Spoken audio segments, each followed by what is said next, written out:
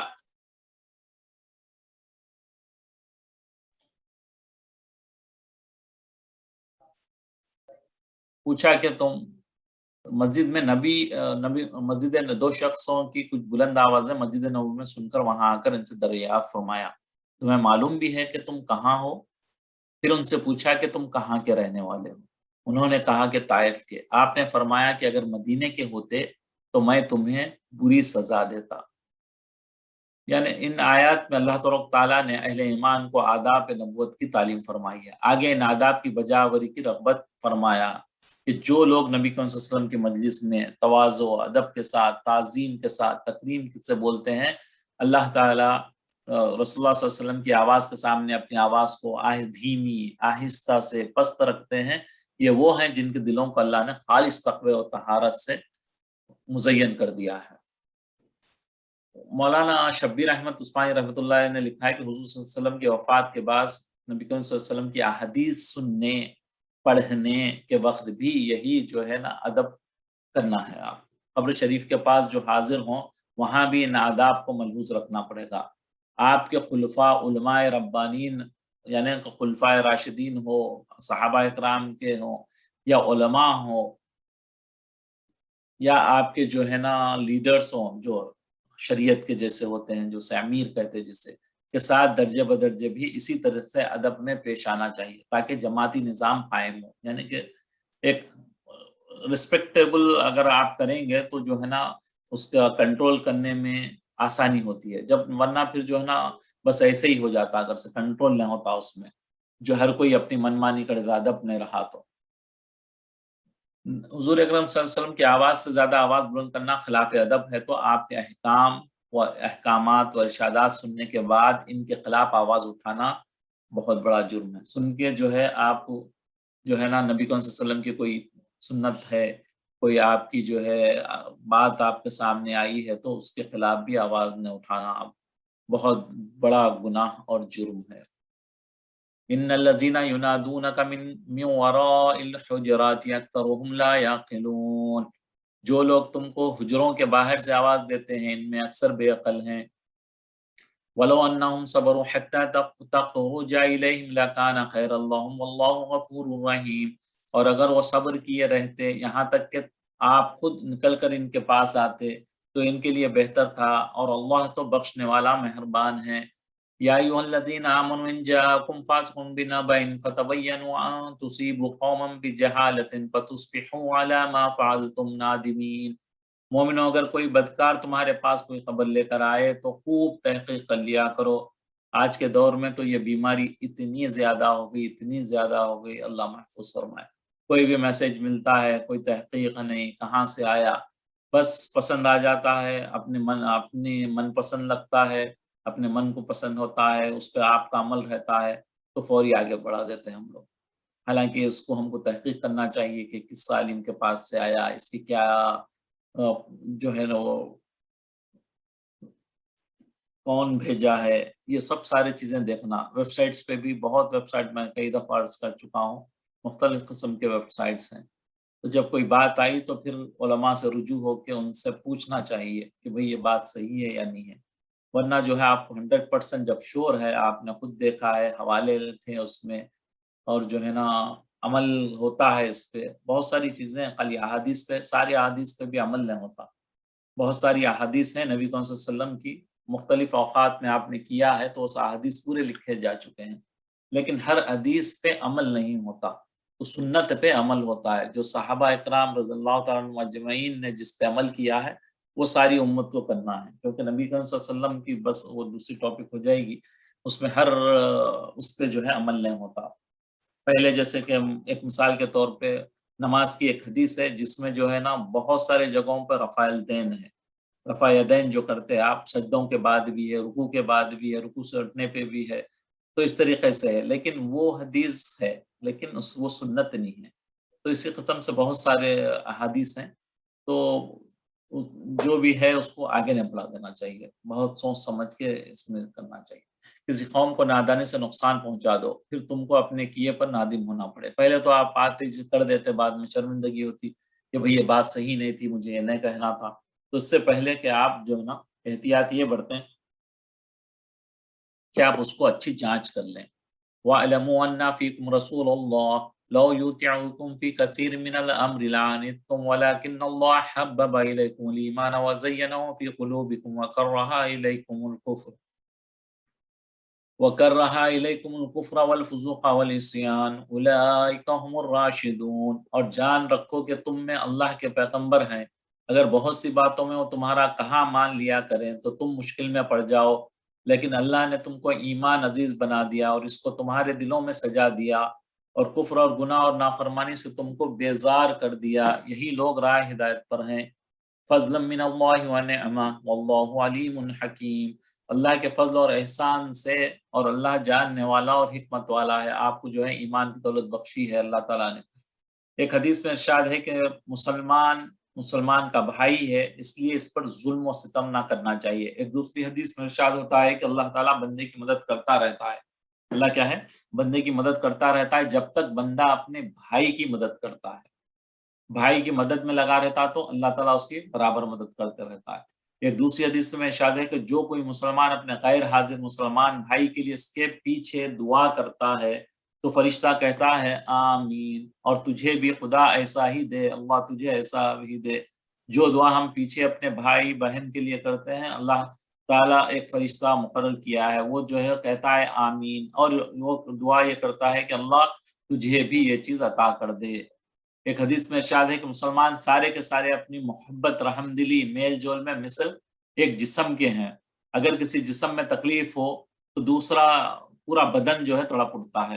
جیسے کبھی بخار چڑھاتا ہے، کبھی نیند نہ آنے کی تکلیف ہوتی ہے، تو کیا ہوتا پورا جسم آپ کا، جیسے ایک کوئی چیز نیند نہیں آئی تو پورا بدن آپ کا جو ہے تکلیف میں ہو جاتا ہے۔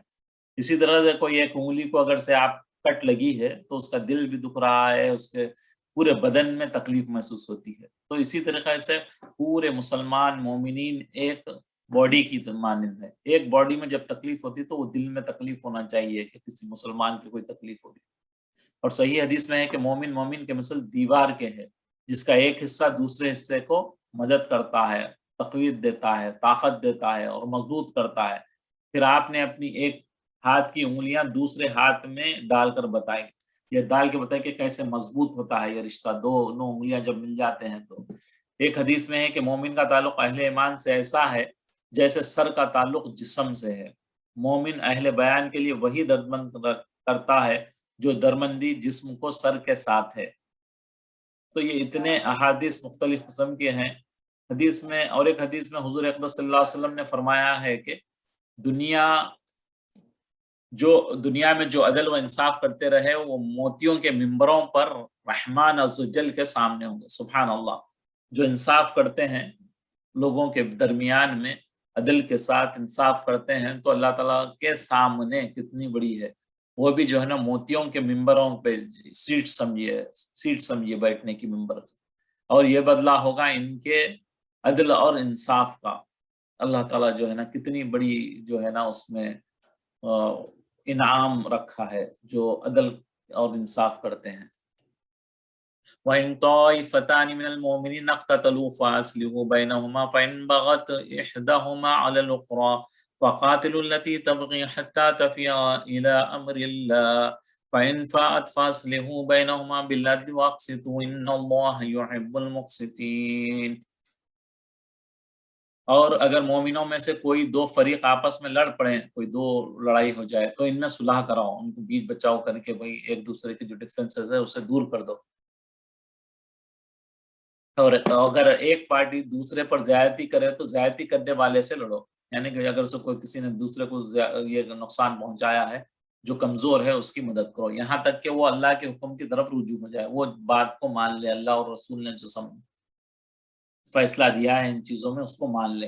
بس جب وہ رجوع لائے تو وہ دونوں فریق میں مساوات کے ساتھ صلح کرا دو اور انصاف سے کام لو کہ اللہ انصاف کرنے والوں کو پسند کرتا ہے۔ انما المؤمنون اخوة فاصلحوا بین اخویکم وَاتَّقُوا اللَّهَ لَعَلَّكُمْ تُرْحَمُونَ، مومنوں تم تو آپس میں بھائی بھائی ہیں، مومن سارے مسلمان جو ہیں، ہم نے ابھی جو حدیث پڑھی، ایک دوسرے کے بھائی بھائی ہیں مسلمان، تو اپنے دو بھائیوں میں صلح کرا دیا کرو اور اللہ سے ڈرتے رہو تاکہ تم پر رحمت کی جائے۔ حضرت تھانوی رحمۃ اللہ نے بیان القرآن جو آپ کی مشہور تفسیر ہے اس میں تحریر فرماتے ہیں کہ تحقیق کہاں واجب ہے، یعنی کہ آپ جب چیزوں کو تحقیق کرنا ہے کہاں جائز ہے کہاں ممنوع ہے، سو اس میں آپ کا قول یہ ہے کہ جہاں تحقیق نہ کرنے سے کوئی واجب شرعی، جو شریعت کی کوئی واجب چیز ترک نہیں ہوتی ہو چھوٹتی نہ ہو تو وہاں واجب ہے۔ مثلا سلطان یعنی کہ کوئی کیا بولتے ہیں آپ کے پریسیڈنٹ ہو یا کوئی امیر ہو، کسی کے ارتداد یعنی کوئی جو ہے اسلام سے پھر گیا، ارتداد کہتے ہیں اس کو، کہ خبر اس کے پاس پہنچی تو ارتداد کی صورت میں اس پر واجب ہے کہ اس کی توبہ کرائے، تو اب اس کو ضروری ہے یہ تحقیق کرے کہ اس نے کیا ہے صحیح تھی تو ارتداد کیا ہے تو اس کو تحقیق کرے اور اس کے پاس بندوں کو بھیج کے اس کو توبہ کرنے کے لیے یہ کرے، اگر وہ نہ مانے 3 دن میں تو پھر اس کا فیصلہ جو ہے اس کی قتل کے ساتھ ہوگا۔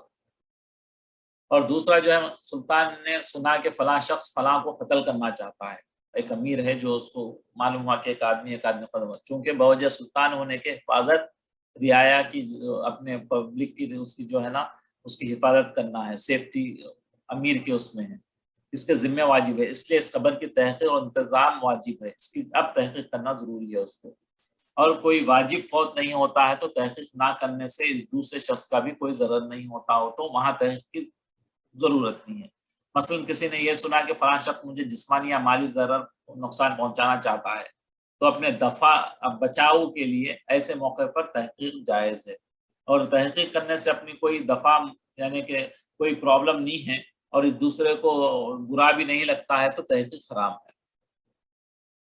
دوسرے کو برا لگتا ہے تو دوسرے کو دعا لگتا ہے تو تحقیق حرام ہے۔ مثلا کسی نے سنا کہ فلاں شخص چھپ کے جو ہے شراب پیتا ہے تو تحقیق نہ کرنے سے اپنا کوئی ضرر نہیں ہے، اگر میں اس کی تحقیق میں پڑھوں تو میرے کو کوئی نقصان تو نہیں ہے، اگر نہیں پڑھا تو میں اس کی تحقیق تو تحقیق کرنے سے اس شخص کی رسوائی ہوگی تو یہ تحقیق جائز نہیں۔ اب وہ جو ہے نا میں جا کے اس کو ڈھونڈ کے اور شراب پیتے بیٹھا ہوا ہے تو میں چس بنا کے لا کے لوگوں میں پھیلا دینا یہ گناہ ہے، کیونکہ اگر میں وہ تصویر نہیں پھیلاتا تو میرے کو کوئی نقصان نہیں تھا تو میں کیوں اس کو وہ کرے، تو آپ لے کے جب اس کی تصویریں پھیلا کے اس کو شرمندہ کر رہے ہیں تو یہ دیکھیے آج کے دور میں کتنا ہو رہا ہے، ہم کسی کی بھی آ جاتی ہے واٹس ایپ پہ اللہ عالم، لیکن وہ لے کے ہم جو ہے تصاویریں دوسروں کو شیئر کر دیتے فلانے نے ایسا کیا فلانے نے ایسا کیا، اللہ حفاظت فرمائے اس کی، تو وہ ان چیزوں میں یہ ہم کو ہدایت ہے۔ یا ایھا الذین آمنوا لا یسخر قوم من قوم عسى ان یکونوا خیرا منهم ولا نساء من نساء عسى ان یکن خیرا منهن ولا تلمزوا انفسکم ولا تنابزوا بالالقاب بئس الاسم الفسوق بعد الایمان ومن لم يتب فاولئک هم الظالمون۔ اے ایمان والو، نہ تو مردوں کو مردوں پر ہنسنا چاہیے، مرد پہ مرد جو ہے نا کوئی بھی چیز دیکھ کے ایسا نہ ہنسنا چاہیے، کیا عجب ہے کہ وہ ان سے بہتر، کس کو پتا ہے کہ بھئی کس اللہ کے پاس کون بہتر ہے، کوئی نہیں جانتا، اگر میں دوسرے کو دیکھو مذاق ٹھٹا کر رہا ہوں تو پتا نہیں وہ میرے سے زیادہ اونچا اللہ کے پاس اس کا رتبہ ہوگا، تو اس لیے کسی کا مذاق نہ اڑاؤ۔ عورتوں کو عورتوں پر نہیں ہنسنا چاہیے، کیا عجب ہے کہ وہ ان سے بہتر ہو، عورتوں کا بھی وہی ہے، مرد کا وہی ہے، عورت بھی وہی ہے، اور نہ ایک دوسرے کو تانا دو اور نہ ایک دوسرے کو برے القاب سے پکارو، جیسے میں نے کہا لنگڑے لولے یا کچھ بھی اندھا کانا کالا، اس قسم کے لمبو گڈو، اس قسم کے القاب سے نہ پکارو، بئس الاسم الفسوق بعد الایمان، اور وہ ایمان لانے کے بعد گناہ کا نام لگنا ہی برا ہے، یعنی کہ ایمان لا کے آپ یہ گناہ کرتے ہیں اور جو باز نہ آئیں گے تو وہ ظلم کرنے والے ہوں گے۔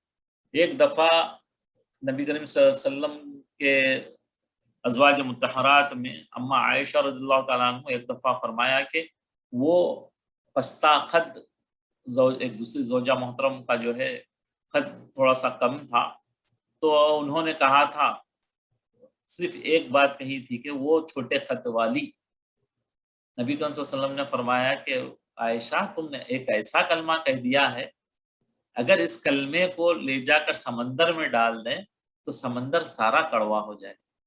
اللہ اکبر. ایک چھوٹی سی بات، ہم اپنا محاسبہ، ہم اپنے آپ کو دیکھنا چاہیے. ہم دن رات میں کیسی کیسی باتیں کن کن کو کہہ دیتے ہیں. تو ایک چھوٹی سی بات ایک چھوٹے قد والی کہہ دینا اتنا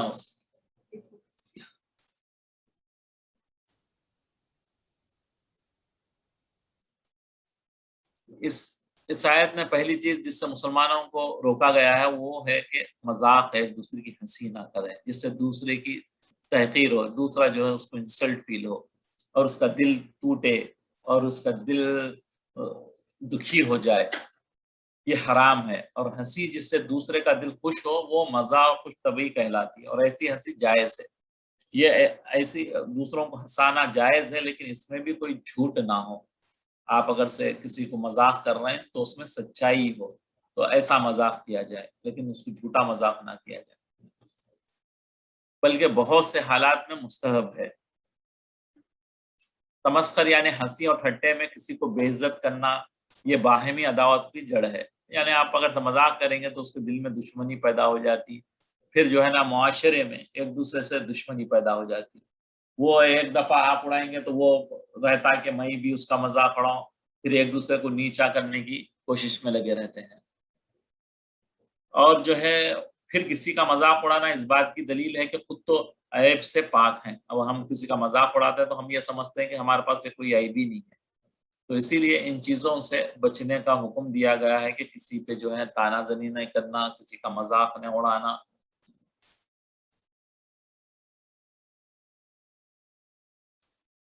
دل دکھانے والی چیز ہے جس سے اتفاق محبت میں نہ صرف فرق آ جاتا ہے بلکہ اس کی جڑیں بھی ہل جاتی ہیں. تیسری چیز جس سے ممانعت کی گئی کہ ولا تنابزو ہے، یعنی کسی کو چڑھانے والے ناموں سے نہ پکارو، مثلا اندھا، لنگڑا، لولا، القاب سے نہ پکارو. یاد کرنا خواہ کسی میں وہ باتیں موجود ہوں، اس سے منع فرمایا. کیا ہے؟ اسی طرح کسی کو جاہلیت کے نام اور صفات سے یاد کرنا یا فسق برائی کے ناموں سے یاد کرنا، یہ سب ممنوع ہے. یہ سب اتنے بڑے گناہ ہیں، اگر اس کا مرتکب توبہ نہ کرے تو اللہ تعالیٰ کے نزدیک وہ ظالم ہے. اللہ اکبر. علماء نے لکھا ہے کہ حدیث شریف کا مطلب یہ ہے کہ ایمان کے اصل مقام تک پہنچنے کے لیے اور اس کی خاص برکتیں حاصل کرنے کے لیے یہ بھی ضروری ہے کہ آدمی خود غرضی سے پاک ہو جائے، کہ میں بچ جاؤں، مجھے فائدہ ہو جائے، دوسرے کا نقصان ہو جائے. یہ خود غرضی سے بھی پاک ہونا چاہیے ایمان کا درجہ. اور اس کے دل میں اپنے دوسرے بھائیوں کے لیے اتنی خیر خواہی ہو کہ جو نعمت اور جو بھلائی اور جو بہتری وہ اپنے لیے چاہے وہی دوسرے بھائی کے لیے بھی چاہے، اور جو بات اور جو حال وہ اپنے لیے پسند نہ کرے اس کو کسی دوسرے بھائی کے لیے بھی پسند نہ کرے. اس کے بغیر ایمان کامل نہیں ہو سکتا. اللہ اکبر. کتنی بڑی بات ہے. ایک دوسری حدیث میں حضرت ابو ہریرہ رضی اللہ عنہ سے روایت ہے کہ رسول اللہ صلی اللہ علیہ وسلم نے فرمایا کہ تم جنت میں نہیں جا سکتے. کیا ہے؟ تم جنت میں نہیں جا سکتے جب تک کہ صاحب ایمان نہ ہو جاؤ.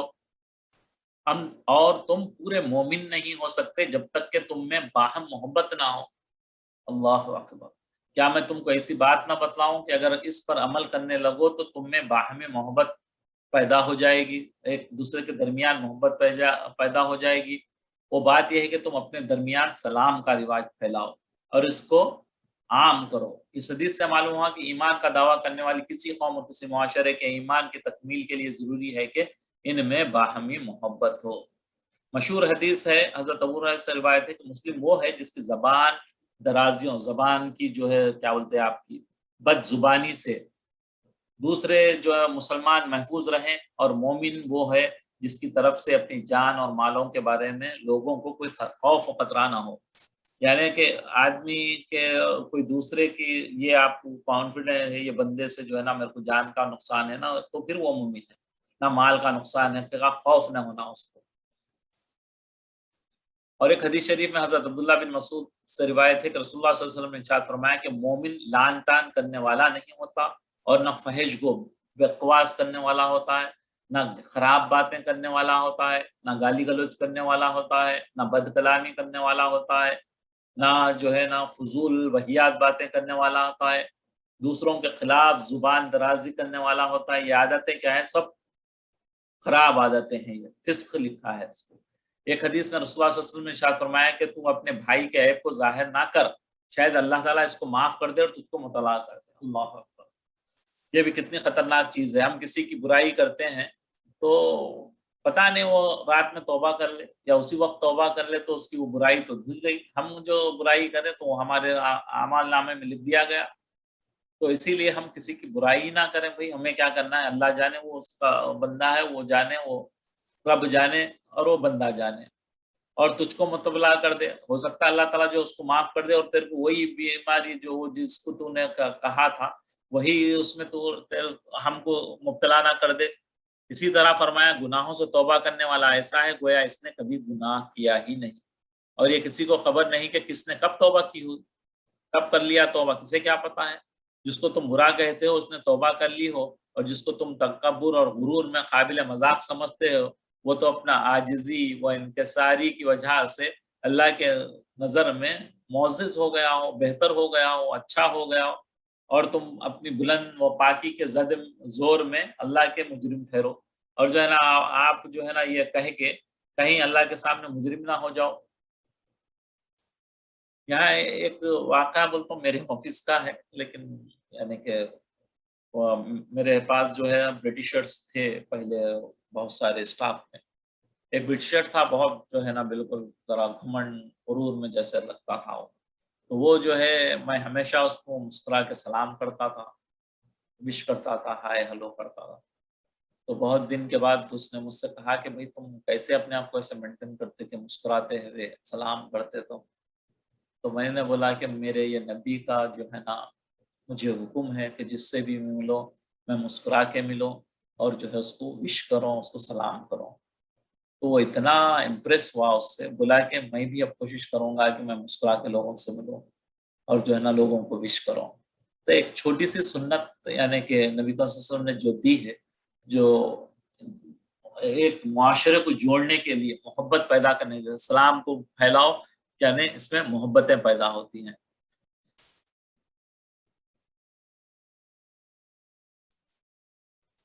یا ایھا الذین آمنوا اجتنبوا کثیرا من الظن ان بعض الظن، بسم اللہ الرحمن الرحیم، یا ایھا الذین آمنوا اجتنبوا کثیرا من الظن ان بعض الظن اثم ولا تجسسوا ولا يغتب بعضكم بعضا أيحب أحدكم أن يأكل لحم أخيه ميتا فكرهتموه واتقوا الله إن الله تواب رحيم۔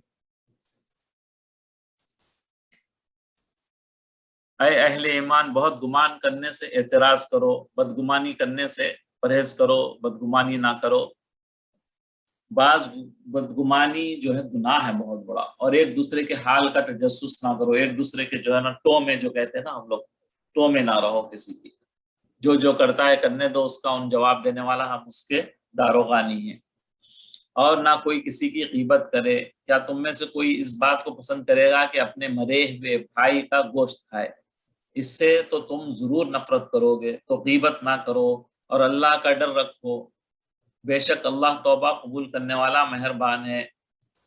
پہلی چیز اس آیت میں معائنہ فرما گئی کہ وہ بدگمانی ہے۔ بدگمانی بھی فساد کی جڑ ہے، جب ایک دوسرے میں بدگمانی ہو جاتی ہے تو حسن ظن کی گنجائش نہیں رہتی، تو مخالف کی کوئی بات ہو اس کا محل اپنے خلاف نکال لیتے، کچھ بھی وہ کرے تو کیا ہے اس کی نکال لیتے ہیں ہم لوگ، ارے بھائی ان ایسے ہی کیا ہوگا، میرے لیے ایسا ہی کرتا ہے وہ، تو اسی لیے نہ بدگمانی نہ کرنا چاہیے۔ تو اس سے کیا ہے بہت سارے رشتہ داروں میں دراڑیں پڑتی ہے، دوست احباب میں دراڑیں پڑتے ہیں، محلے والوں میں دراڑیں پڑتی ہیں۔ حدیث میں رسول اکرم صلی اللہ علیہ وسلم نے نیک گمانی کی بڑی تاکید اور بدگمانی سے بچنے کی سخت ضرورت و اہمیت بیان فرمائی۔ ابن ماجہ میں ایک حدیث میں نبی صلی اللہ علیہ وسلم نے ایک مرتبہ طواف کرتے ہوئے خانہ کعبہ کو مخاطب کر کے فرمایا، تو کتنا پاک گھر ہے، تو کیسی اچھی خوشبو والا ہے، تو کس قدر عظمت والا ہے اور کیسی بڑی حرمت والا ہے، اس ذات کی قسم جس کے ہاتھ میں محمد صلی اللہ علیہ وسلم کی جان ہے، کہ مومن کی حرمت، مومن کی جو ہے عزت آبرو کیا ہے، اس کے مال اور اس کے جان کی حرمت، اس کے ساتھ نیک گمان کرنے کی اللہ تعالیٰ کے نزدیک تیری حرمت سے بہت بڑی ہے۔ اللہ اکبر، یعنی کہ کعبے کی حرمت سے، عزت سے بھی بڑھ کے کیا ہے، مومن کی جان اور مال اور اس کی عزت اور نیک گمان۔ اگر یہ کرے گا کوئی اس کی تو وہ جو ہے اس سے بھی زیادہ ہے اس کی عظمت۔ امیر المومنین حضرت عمر بن خطاب رضی اللہ عنہ سے مروی ہے کہ آپ نے فرمایا تیرے مسلمان بھائی کی زبان سے جو کلمہ نکلا ہو جہاں تک تجھ سے ہو سکے اسے بھائی اور اچھائی پر محمول کر۔ اللہ اکبر، کہ بھائی بندہ کوئی کہا ہے کوئی بات تو اس کے دو مطلب بھی ہوتے بعض دفعہ، تو آپ اس کو اچھے مطلب میں لیجئے، آپ برے مطلب میں مت لیجئے۔ یہاں پہ ہم کو منع کیا جا رہا ہے کہ جو بندہ بات کیا ہے تو اس کو اچھائی اور بھلائی کی بات سمجھ۔ ایک حدیث میں حضور اقدس صلی اللہ علیہ وسلم نے فرمایا کہ بدگمانی سے بچو، گمان سے بڑی جھوٹی بات ہے۔ بدگمانیوں کی عام عادت بطور وبا کے ہم لوگوں میں اس طرح پھیل چکی ہے۔ اب آج کے دور میں تو اللہ معاف کرے، اتنی جو ہے نا یہ پھیل چکی ہے وبا کہ ہم بہت بدگمانی کرتے ہیں ایک دوسرے سے۔ دوسری چیز جس کی آیت میں ممانعت فرمائی گئی کہ وہ کسی عیبوں اور کمزوریوں کی جستجو میں نہ پڑے۔ یہ تجسس اور دوسروں کے عیبوں کو ڈھونڈنا ٹٹولنا بھی کمینی حرکات میں ہے۔ کوئی شرعی مصلحت یا ضرورت اس کی نہ آ پڑے۔ ایک شخص کو حضرت ابن مسعود کے پاس لایا گیا کہ اس کی داڑھی سے شراب کے قطرے گر رہے ہیں۔ آپ نے فرمایا ہمیں بھید ٹٹولنے اور عیبوں کی تفتیش سے منع کیا گیا ہے۔ ہاں جو بات ظاہر ہوگی ہم اس پر مواخذہ کریں گے۔ اگر کوئی بالکل سامنے کوئی آپ کے ایسا گناہ کر رہا تو پھر آپ اس کو روک سکتے ہیں، لیکن آپ بدگمانی کے اس پہ نہیں کر سکتے۔ ایک روایت میں نبی کریم صلی اللہ علیہ وسلم کا ارشاد گرامی ہے کہ اگر تو مسلمان کے عیب ڈھونڈنے کے در پہ ہوگا تو کام خراب ہو جائے گا۔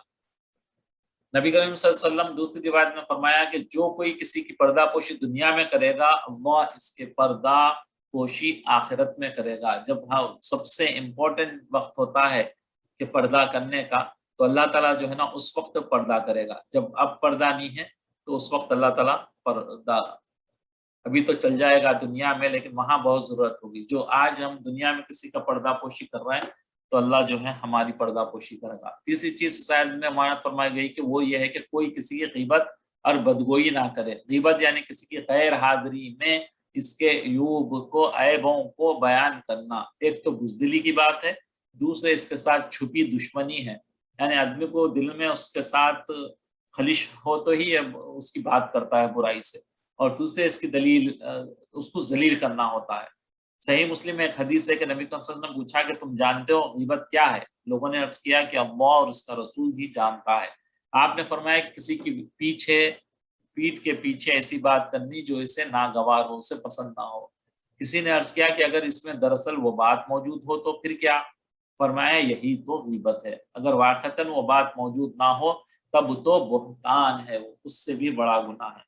اگر کسی میں وہ چیز موجود نہیں ہے، ارے بھائی بڑا گھمنڈ کرنے والا، اگر وہ اس کے پاس گھمنڈ نہیں کرتا ہے وہ آپ کہہ رہے ہیں تو وہ جو ہے نا بہتان ہو جائے گا۔ ایک مرتبہ نبی کریم صلی اللہ علیہ وسلم کا دو قبروں پر سے گزر ہوا تو حضور صلی اللہ علیہ وسلم نے فرمایا کہ بہت بڑی مشہور حدیث ہے، بہت سارے ہم سنے ہوں گے بار بار، لیکن پھر دوبارہ میں یہاں پڑھ دیتا ہوں۔ قبروں پر گزر ہوا تو حضور صلی اللہ علیہ وسلم نے فرمایا کہ ان دونوں کو عذاب قبر ہو رہا ہے، ایک کو لوگوں کی غیبت کرنے کی وجہ سے، دوسرے کو پیشاب سے بے احتیاطی کرنے کی وجہ سے۔ ہم اپنے کلاس میں بھی اس میں ڈیٹیل پڑھے تھے کہ جیسے خواتین کے ساتھ ہوتا ہے، بچے جو ہے جب وہ جو ہے نمبر 1 سے یہ ہوتے ہیں تو بستر میں بے احتیاطی ہوتی ہے یا پیمپرس وغیرہ میں بے احتیاطی کرتے ہیں، تو یہ بہت بڑا جو ہے نا قبر کے عذاب میں دو چیز سے، غیبت سے ہوتا ہے یا پیشاب کی بے احتیاطی سے ہوتا ہے۔ ایک حدیث میں ہے کہ حضور صلی اللہ علیہ وسلم نے فرمایا کہ الغیبہ اشد من الزنا، یعنی غیبت زنا سے بھی بدترین ہے۔ صحابہ اکرام نے عرض کیا کہ یہ کیسے؟ تو آپ نے فرمایا کہ ایک شخص زنا کرتا ہے تو توبہ کر لیتا ہے تو اس کا گناہ معاف ہو جاتا ہے، اور غیبت کرنے والے کا گناہ اس وقت تک معاف نہیں ہوتا جب تک کہ وہ شخص معاف نہ کرے۔ جس کی غیبت کی ہے ہم نے، وہ جب تک معاف نہ کرے تو وہ تب تک معاف نہیں ہوتا۔ تو بہت ٹف ہوتا ہے کسی سے جا کے آپ معافی مانگنا۔ ایک حدیث میں حضرت انس بن مالک سے روایت ہے کہ شب معراج میں آن صلی اللہ علیہ وسلم نے فرمایا کہ مجھے لے جایا گیا تو میرا گزر ایک ایسی قوم پر ہوا جن کے ناخن تانبے کے تھے، کاپر کے تھے، اور اپنے چہرے اور بدن کا گوشت نوچ رہے تھے۔ میں نے جبرائیل امین سے پوچھا یہ کون لوگ ہیں؟ جبرائیل امین نے فرمایا کہ یہ وہ لوگ ہیں جو اپنے بھائی کی غیبت کرتے اور ان کی آبروزی، ان کی عزت اچھالا کرتے تھے۔ ایک بار کسی بزرگ کسی نے غیبت کی، ان کو جب اس کا علم ہوا، ایک بزرگ تھے، نام میں بھول رہا ہوں، ایک بزرگ تھے، تو ان کی جو ہے نا کسی نے غیبت کی، ان کے شاگردوں میں سے آ کے بولے کہ بھئی وہ آپ کی غیبت کر رہا تھا، تو انہوں نے بہت سا حلوہ، مٹھائی وغیرہ جمع لا کے اس غیبت کرنے والے شخص کے پاس بھجوا دیا اور کہلایا کہ یہ حقیر سا تحفہ قبول فرمائیے اس کرم کے عوض میں جو آپ نے مجھ پر فرمایا ہے۔ جب یہ مٹھائی اس کے پاس پہنچا تو بہت تعجب کیا۔ حلوہ بھیجنے والے بزرگ نے فرمایا کہ مجھ کو یہ حدیث پہنچی ہے کہ جس کی غیبت کی جاتی ہے اللہ اس کے گناہ معاف کر دیتا ہے اور غیبت کرنے والے کی نیکیاں اس کو عطا کر دیتا ہے، بس اس احسان کے بدلے میں نے یہ مٹھائی کا تحفہ بھیجا ہے۔ تو آپ اندازہ کریے اگر ہم کسی کی غیبت کرتے ہیں تو اس کے تو گناہ معاف ہو جاتے ہیں، ہم کو جو ہے نا الٹا گناہ جو ہے نا ہم گناہوں میں شامل ہو جاتے ہیں۔ اور ایک مثال سے یہاں پہ غیبت کو سمجھایا جاتا ہے کہ بھلا کوئی بھائی کا جو ہے مردہ گوشت کھانا پسند کرتا ہے، ظاہر ہے کہ کسی کو پسند نہیں ہو سکتا، تو جس کی غیبت ہوتی ہے وہ غائب ہوتا ہے، اس لیے اس کو مردہ سے تشبیہ دی گئی ہے، یعنی وہ مردے کے مانند ہے، بے خبر ہے، جیسے بے حس ہوتا ہے مردہ، اور یہ اس کی برائی کرنا ہے، اس کا گوشت کھانا ہے۔ انسان اور وہ بھی بھائی اس کا زندہ گوشت کوئی کھانا پسند نہیں کرتا، یعنی کوئی سوچ بھی نہیں سکتا ہے کہ اپنے بھائی کا گوشت کھائے، پھر وہ مردہ بھائی کا گوشت کھائے، تو یعنی کہ اتنی کرہیت والی بات ہے، تو اس سے بچو۔ بہت سارے احادیث غیبت کے تعلق سے بھی ہیں۔ یہاں پہ حضور اقدس صلی اللہ علیہ وسلم نے فرمایا کہ فلاں شخص کا گوشت تمہارے دانتوں کو لگ رہا ہے، ایک حدیث میں فرمایا، معلوم ہوا کہ اس کی غیبت کی تھی۔ احادیث میں واقعہ نقل کیا گیا ہے کہ نبی صلی اللہ علیہ وسلم کے زمانے میں دو عورتوں نے روزہ رکھا، روزے میں اس شدت سے بھوک لگی کہ ناقابل برداشت بن گئی، ہلاکت کے قریب پہنچ گئی۔ صحابہ کرام نے نبی صلی اللہ علیہ وسلم سے دریافت کیا تو حضور نے ایک پیالہ ان کے پاس بھیجا اور ان دونوں کو اس میں قے کرنے کا حکم دیا۔ دونوں نے قے کی تو اس میں گوشت کے ٹکڑے اور تازہ کھایا ہوا خون نکلا۔ لوگوں کو حیرت ہوئی۔ حضور صلی اللہ علیہ وسلم نے فرمایا کہ انہوں نے حق تعالی شانہ کی حلال روزی سے تو روزہ رکھا اور حرام چیزوں کو کھایا۔ دونوں عورتوں نے غیبت کی تھی، یعنی اسی لیے جو ہے نا اللہ تعالیٰ ان کو، نبی صلی اللہ علیہ وسلم تھے تو اس لیے ان کو بتا دیا تھا وہ چیزیں، تو ہم عام آدمی کو تو یہ چیزیں نہیں ہوتی۔ غیبت جو ہے نا اس میں چند مسائل بتائے ہیں فقہا نے، تو یہاں پہ میں پڑھ دیتا ہوں۔ غیبت کا مقصد اختیار سننا بھی ایسا ہی ہے جیسے خود کرنا ہے۔ غیبت کسی کی سننا، خاص طور سے اگر ایسی کوئی بات کر لے رہے ہیں، آپ کی گزر ہو گیا اور ہمارے کان میں پڑ گئی تو وہ معاف ہے، لیکن خاص طور سے آپ جا کے اس کو چھیڑ کے جب سنتے ہیں تو وہ کیا ہے، آپ کی غیبت سننا، وہ بھی آپ غیبت کرنے کے برابر۔ بچے، مجنون اور کافر کی غیبت بھی حرام ہے، بچوں کی بھی، دیوانوں کی بھی، کافروں کی بھی، کیونکہ ان کی ایذا بھی حرام ہے۔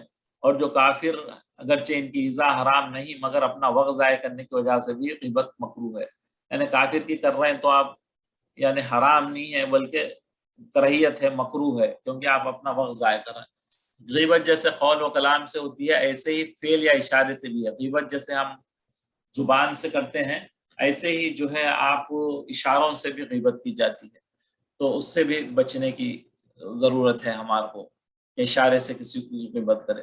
بعض صورتوں میں غیبت کی اجازت ہے، مثلا کسی شخص کی برائی کسی ضرورت یا مصلحت سے کرنا پڑے تو وہ غیبت میں داخل نہیں ہے، بشرطے کہ وہ ضرورت و مصلحت شرعاً معتبر ہو، اسلام کے اعتبار، دین کے اعتبار سے اگر سے معتبر ہے، جیسے کسی ظالم کی شکایت کسی ایسے شخص سے کرنا جو ظلم کو روک سکے، یا کسی کی اولاد یا بیوی کی شکایت اس کے باپ اور شوہر سے کرنا جو ان کی اصلاح کر سکے۔ اگر خدا نخواستہ آپ کسی کے بچے کو دیکھے کہ بھئی کوئی برائی کا کام کر رہا، نماز نہیں پڑھ رہا، مسجد کے پاس آگے کھڑا ہوا یا کوئی اور چیز کر رہا یا گالی گلوچ کر رہا، تو آپ اب یہ غیبت نہیں ہوگی، آپ جا کے اس کے باپ سے بات کرنا، اس کو بتانا، یہ غیبت میں شامل نہ ہوگا۔ ان کے والد کو بتانا جو ان کی اصلاح کر سکے، یا کسی واقعے کے متعلق فتویٰ حاصل کرنے کے لیے صورت واقعہ کا اظہار، یا مسلمانوں کو کسی شخص کے دین یا دنیاوی شر سے بچانے کے لیے کسی کا حال بتلانا، یعنی بعض دفعہ ہوتا ہے کسی کو جو ہے نا کوئی کام کرتا ہے بیچارہ، اس کو پتہ نہیں ہے دین کا، تو علماء کے پاس جا کے بولتے کہ بھئی یہ بندہ جو ہے یہ چیزیں کر رہا ہے، اسے حلال سمجھ رہا، جیسے کوئی بینک میں پیسے رکھا دیا ہو تو جا کے اسے علماء کو بتانا کہ بھئی بیچارے کو پتہ نہیں ہے، میں بولے تو سن رہا نہیں، یہ بینک میں پیسے رکھا ہے، تو پھر علماء جو جن کو جانتا ہے یا جس کا رواب اس کے دل پہ ہے یا جس کی بات وہ شخص مانتا ہے اس کے پاس بتائے ہیں تو پھر وہ غیبت میں ہوگی. یا کسی معاملے کے متعلق مشورہ لینے کے لیے اس کا حال ذکر کرنا، یا جو شخص سب کے سامنے کھلم کھلا گناہ کرتا ہے اور اپنے گناہ جو ہے اس کے اعمال بد کا ذکر بھی غیبت میں نہیں ہے. اب جیسے دیکھ رہے ہیں آپ کوئی بیٹھ کے ہمارے سامنے شراب پی رہا ہے بالکل کھلے عام میں، تو یہ کسی کو بتائیں گے تو آپ غیبت میں شمار نہ ہوں. کسی کی برائی اور عیب ذکر کرنے سے مقصود اس کی تحقیر نہ ہو بلکہ کسی ضرورت اور مجبوری سے ذکر کیا جائے، یا پھر جو ہے اس کی برائی کرنے کا آپ کا دل میں یہ نہیں ہو یا اس کا عیب لوگوں کو بتانا نہ ہو بلکہ اس کی اصلاح ہے یا کسی کے ذریعے اس کی اصلاح پہنچ سکتی ہے، تو یہ چیزیں جائز ہے، یہ کر سکتے ہیں. اللہ اکبر. یا ایھا الناس انا خلقناکم من ذکر و انثی وجعلناکم شعوبا وقبائل لتعارفوا ان اکرمکم عند اللہ اتقاکم ان اللہ علیم خبیر. لوگوں ہم نے تم کو ایک مرد اور ایک عورت سے آدم اور حوا سے پیدا کیا ہے اور تمہاری قومیں اور قبیلے بنائے تاکہ ایک دوسرے کو شناخت کرو پہچانو، اور خدا کے اللہ کے نزدیک تم میں زیادہ عزت والا وہ ہے جو زیادہ پرہیزگار تقوی والا ہے.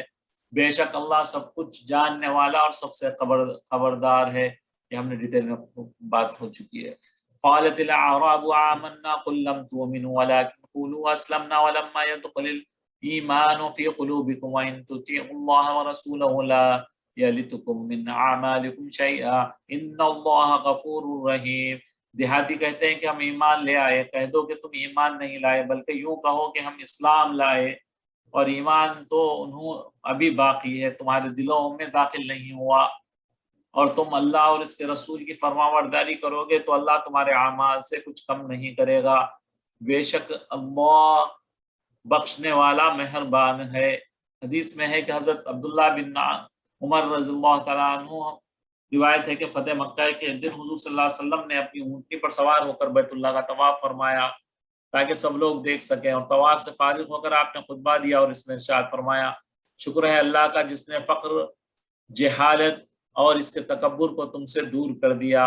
اب تمام مسلمان کی دو قسمیں ہیں، ایک نیک اور متقی جو اللہ کے نزدیک شریف اور محترم ہے، دوسرا فاجر شقی جو اللہ کے نزدیک ذلیل و حقیر ہے. اس کے بعد آپ نے یہی آیت تلاوت فرمائی یا ایھا الناس انا خلقناکم من ذکر و انثی وجعلناکم شعوبا وقبائل لتعارفوا ان اکرامکم عند اللہ اتقاکم ان اللہ علیم خبیر. اکرمکم عند اللہ اتقاکم ان اللہ علیم خبیر. الغرض یعنی کہ عزت کا اصلی معیار نسب نہیں بلکہ تقوی و طہارت ہے، اور متقی آدمی دوسرے کو حقیر کم سمجھے گا. پھر آگے بتایا جاتا ہے کہ یہ ظاہری تقوی بھی دنیا میں کسی کی شیخی یعنی اپنے کو بڑا بتانے کے لیے بھی بنیاد نہیں بننا چاہیے، کیونکہ تقوی اصل میں دل سے، اور دل کا حال اللہ تعالیٰ پر روشن ہے. اللہ جانتے ہیں کہ کون واقعی کس حد تک متقی ہے، اللہ سے ڈرنے والا ہے، اور جو ظاہر میں تقوی نظر آتا ہے وہ باطن میں کیسا ہے اور آئندہ کیسا رہے گا یہ کس کو معلوم ہے؟ صرف اللہ تعالیٰ کو معلوم ہے کہ بندے کا تقوی کیا ہے. دوسروں کو کسی کو پتہ نہیں چلتا کون کیا ہے. انما المؤمنون الذين آمنوا بالله ورسوله ثم لم يرتابوا وجاهدوا باموالهم وانفسهم في سبيل الله اولئك هم الصادقون.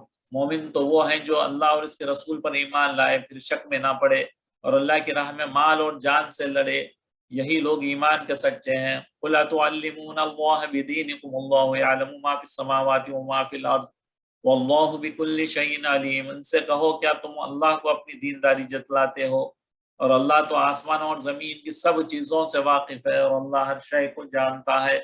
یمنون علیک ان اسلموا قل لا تمنوا علی اسلامکم بل اللہ یمن علیکم ان ہداکم للایمان ان کنتم صادقین. یہ لوگ تم پر احسان رکھتے ہیں کہ مسلمان ہو گئے، مسلمان بن کے جو ہے نا یہ کر اترا رہے ہیں کہ بھائی ہم مسلمان ہو گئے. کہہ دو کہ اپنے مسلمان ہونے کا مجھ پر احسان نہ رکھو بلکہ اللہ تم پر احسان رکھتا ہے کہ اس نے تمہیں ایمان کا راستہ دکھا. یہ تو اللہ کا انعام ہے آپ پر کہ آپ کو ایمان مل گیا بشرطے کہ تم سچے مسلمان ہو. ان اللہ یعلم غیب السماوات والارض واللہ بصیر بالعباد بما تعملون. بے شک اللہ آسمانوں اور زمین کی پوشیدہ باتوں کو جانتا ہے اور جو کچھ تم کرتے ہو اسے دیکھتا بھی ہے.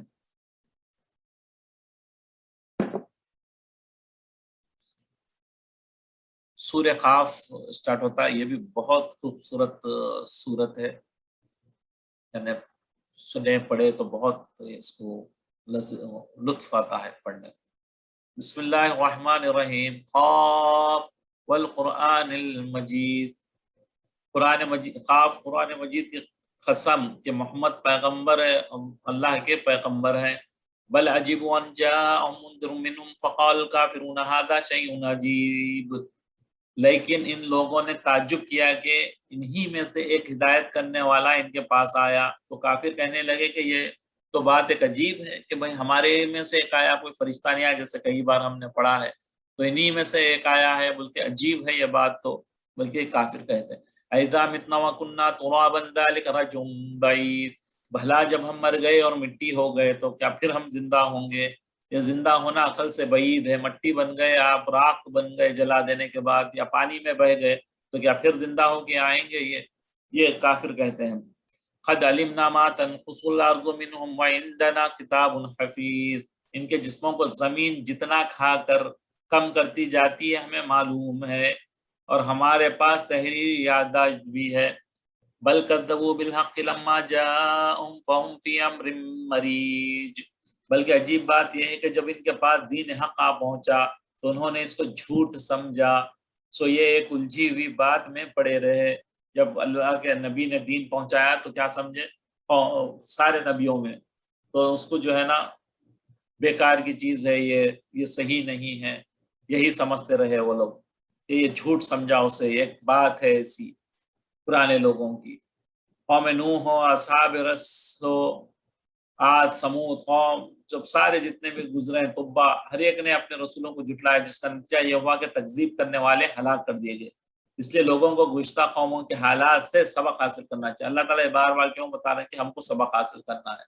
اس لیے لوگوں کو گزشتہ قوموں کے حالات سے سبق حاصل کرنا چاہیے. پھر خود انسان کی پیدائش اور اس کے متعلق خدائی قدرت کا اظہار کیا گیا ہے کہ یہ انسان آپ نہیں بن گیا، ایسے ہی خود بخود نہیں بن گیا، بلکہ اللہ تعالیٰ نے اس کو ارادے سے پیدا کیا ہے. اس کے قول و فعل کے نگران 2 فرشتے اس کے ساتھ لگا دیے گئے ہیں، کرام کاتبین، جو اس کی نیکی اور بدی فوراً لکھتے رہتے ہیں.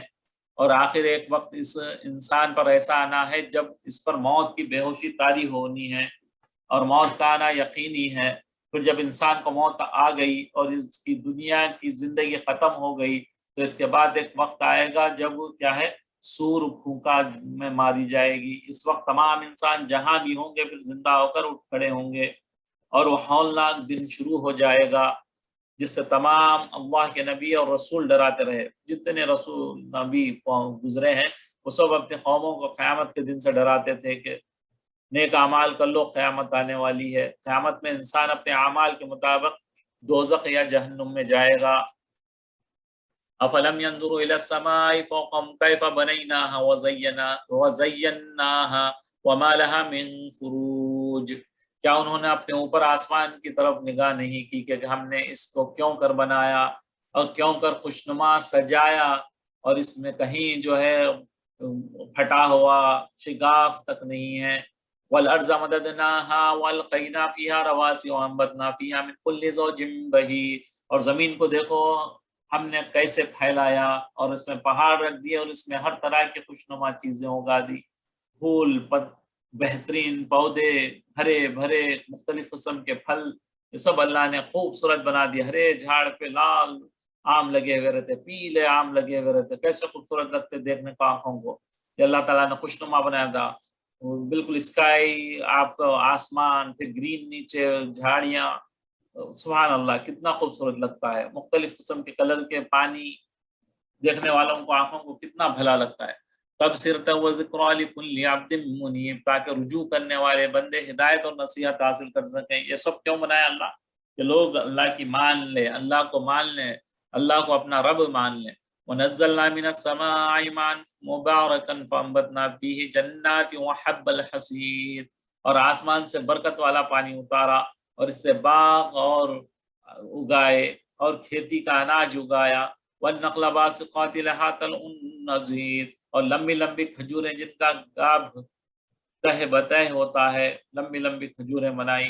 رزقا للعباد وَأَحْيَيْنَا بِهِ بَلْدَةً مَيْتًا كَذَلِكَ الْخُرُوجُ. یہ سب کچھ بندوں کو روزی دینے کے لیے کیا ہے، اور اس پانی سے ہم نے شہر مردہ یعنی زمین جب بنجر ہو جاتی تو اس کو زندہ کیا، اس کو پھر سے کاشت کے قابل بنایا۔ اسی طرح قیامت کے روز نکل پڑنا ہے، جیسے یہ زمین پھر سے زندہ ہوئی، انسان کو بھی پھر اللہ زندہ کریں گے قیامت میں۔ کذبت قبلہم قوم نوح واصحاب الرس وثمود، ان سے پہلے نوح کی قوم اور والے اور ثمود جھٹلا چکے ہیں۔ وعاد وفرعون واخوان لوط، اور عاد اور فرعون اور لوط کے بھائی۔ واصحاب الایکۃ وقوم تبع کل کذب الرسل فحق وعید، اور بن کے رہنے والے اور تبع کی قوم، غرض ان سب نے پیغمبروں کو جھٹلایا تو ہمارا وعدہ عذاب بھی پورا ہو کر رہا۔ پھر جو ہے نا ہم کو بار بار بتایا جا رہا ہے کہ یہ ایسا کرنے سے یہ عذاب آئے ہیں۔ افعینا بالخلق الاول بل هم فی لبس من خلق جدید، کیا ہم پہلی بار پیدا کر کے تھک گئے؟ یہ سب کو پیدا کیے تھے، کیا تھک گئے ہم؟ نہیں، بلکہ پھر دوبارہ اثر نو پیدا کرنے میں شک میں پڑے ہوئے ہیں، پھر دوبارہ پیدا ہوں گے بلکہ یہ شک میں پڑے ہوئے ہیں۔ وَلَقَدْ خَلَقْنَا الْإِنسَانَ وَنَعْلَمُ مَا تُوَسْوِسُ بِهِ نَفْسُهُ وَنَحْنُ أَقْرَبُ إِلَيْهِ مِنْ حَبْلِ الْوَرِيدِ، اور ہم ہی نے انسان کو پیدا کیا ہے، اور جو خیالات اس کے دل میں گزرتے ہیں، جو پہنچتے ہیں اس کے دل میں، وہ سوچتا ہے، اس کو ہم جانتے ہیں، اللہ فرما رہے ہیں، اور ہم اس کی شہرگ سے، رگ جان شہرگ جو کہتے ہیں، سے بھی اس سے زیادہ قریب ہیں۔ تو اب اندازہ کریے کہ ہماری کیا بات اللہ سے چھپی رہے گی۔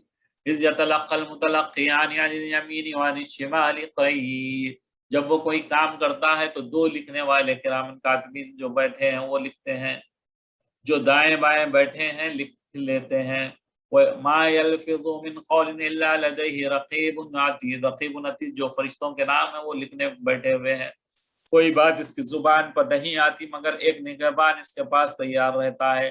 وجاءت سکرۃ الموت بالحق ذلک ما كنت منه تحید، اور موت کی بے ہوشی حقیقت کھولنے کو طاری ہو گئی۔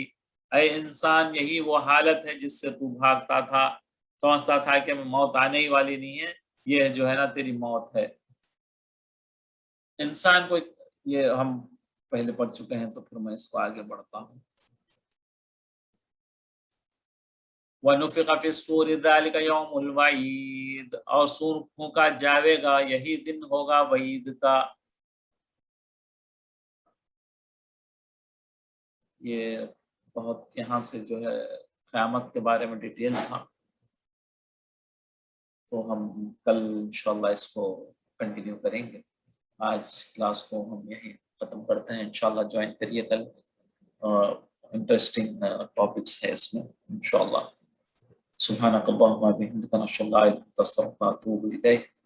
اللہ تعالیٰ جو کچھ ہم نے سنا ہے اس پر عمل کرنے کی توفیق نصیب فرما۔ غیبت سے، تہمت سے اللہ تعالیٰ ہم سب کی حفاظت فرمائے، عیب لگانے سے، لوگوں کو برے القاب سے پکارنے سے ہماری زبان کی حفاظت فرمائے، ہمارے آنکھوں کی حفاظت فرمائے، کانوں کی بھی ہماری غیبت سے حفاظت فرمائے۔ کوئی زبان سے ایسا لفظ نہ نکلے جس سے آپ ناراض ہو جائیں۔ اے اللہ، صرف ہماری آپ کی تعریف ہمارے زبان سے نکلے، آپ کا ذکر ہمارے زبان سے نکلے، نبی کی ذکر ہماری زبان سے نکلے۔ بیکار فضول باتوں سے بھی ہماری زبان کو بچا لیجئے۔